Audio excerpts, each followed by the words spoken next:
Thank you. The Honorable Mariru Kariuki.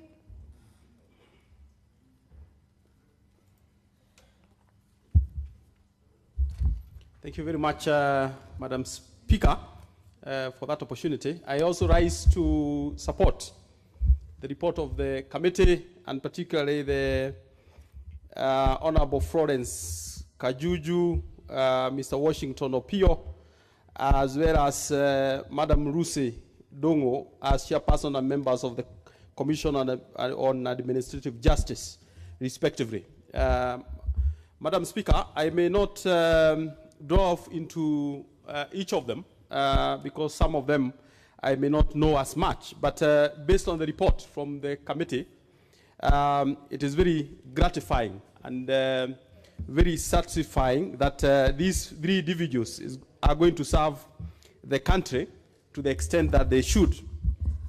But Madam Speaker, over and above the appointment of the persons, I think it is important to look at the institution itself, because these individuals are being appointed to serve the country at the levels they have been nominated to. But I have a particular interest on this commission, particularly, because at some point, before I was a member of parliament, at some point I worked with an equivalent in Sweden and out of the country, and 3 other countries. And in many jurisdictions, actually, this commission is highly, highly respected, because this commission, it gives an opportunity for Kenyans, for citizens who, in one way or the other, have issues with government offices. This office gives them an opportunity and a space to go and raise the issues, sometimes maladministration and sometimes administrative gaps within government. Give them a space and a place to go and raise those issues, and they are investigated. And it is important for this commission, over and above what the first commission did, to take their role very, very seriously. And not just receiving complaints from Kenyans and dispensing with those complaints. I think, Madam Speaker, this commission need to go beyond just receiving complaints. They need to get into government and particularly address some of the systematic issues within government that Kenyans keep complaining about in our ministries, in our agencies, in our parastatus. There is need for this commission to get beyond the ordinary, to get beyond the normal, to get beyond what other commissions do, so that they get to know where are Kenyans complaining against certain government agencies. Why are Kenyans complaining against certain government officers? Why are Kenyans complaining or raising complaints around certain issues? So that they get deep into the issues. And there is need, Madam Speaker, for there to be a very close collaboration between this commission and the National Assembly. Because some of the issues that are being raised actually sometimes would need policy or legislative intervention. And the committee on justice would come in handy to address some of these issues that probably Kenyans are suffering from. But also, this House needs to rise up to the occasion and support this commission. For example, allowed resources. I was looking at the budget over the last period, and even this year, the budget allocated by this House to this commission is certainly inadequate.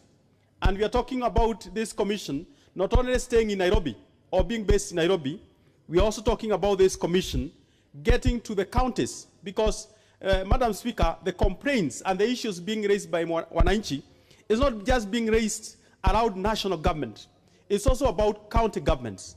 The issues, the complaints, the issues that need to be addressed at the counties. So this commission will need to find branches and sub-branches within the counties. They need resources.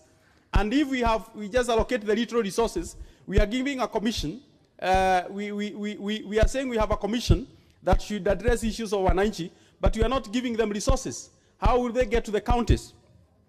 And also, there is also the challenge of a commission that just receives complaints, and at the end of the period, at the end of the year, they do a big annual report, and that report gets to the cupboards, and there isn't a clear way of implementing or following up on the issues that are being raised by this commission.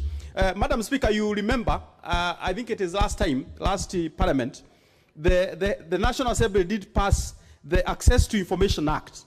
Now, Access to Information Act actually specifically gives certain responsibilities to this commission. Because, as you know, the Access to Information Act, which emanates from the Constitution, Kenyans now have a right to know what is happening in government. Now, if there are issues and hindrances to Kenyans accessing information, they go to this commission, based on that, the act of that commission. So there is even expanded responsibility, expanded roles, expanded opportunities and spaces for this commission that Kenyans should utilize. And therefore, the issues of resources is very, very important. It will be important, actually, for this commission also to have very solid, very functional relationship with other agencies. For example, the EACC, the Directorate of Criminal Investigation. So some of the issues that are being raised, some of them is just general complaints. Some of them have criminal elements, perspectives. They have anti-corruption perspectives. So there is need for this commission to very functionally relate with the other government agencies that are relevant. Madam Speaker, one of the jurisdictions where this ombudsman is well known is in Sweden. And as I said earlier, I had an occasion to work very closely with the Sweden ombudsman. It is an extremely respected commission. Extremely respected commission. In fact, the ombudsman in Sweden does not report to is not under any ministry. It actually reports directly to Parliament of Sweden. And that shows you how seriously the ombudsman is, and they give reports of what they have done, what are the issues that have been followed up, what are the issues that have not been followed up. This commission need gradually to get to that level. So that, in fact, in other jurisdictions in Europe, this commission is not called ombudsman, it's called a parliamentary commissioner.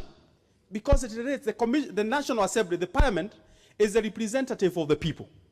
And so this ombudsman, the Kenyans who are struggling with maladministration, who are struggling with issues with government, need to find a space so that those issues can be addressed. It is as important as in the National Assembly. So, Madam Speaker, as we approve these three great Kenyans, it is important for this commission to get to where it should be. And that is the responsibility of these three individuals. So that it's not just some other hidden commission, hidden office that is unknown, whose responsibility we don't know. They need to get to the level where Kenyans find value in what they do. So, Madam Speaker, I support. You support. Now, Honorable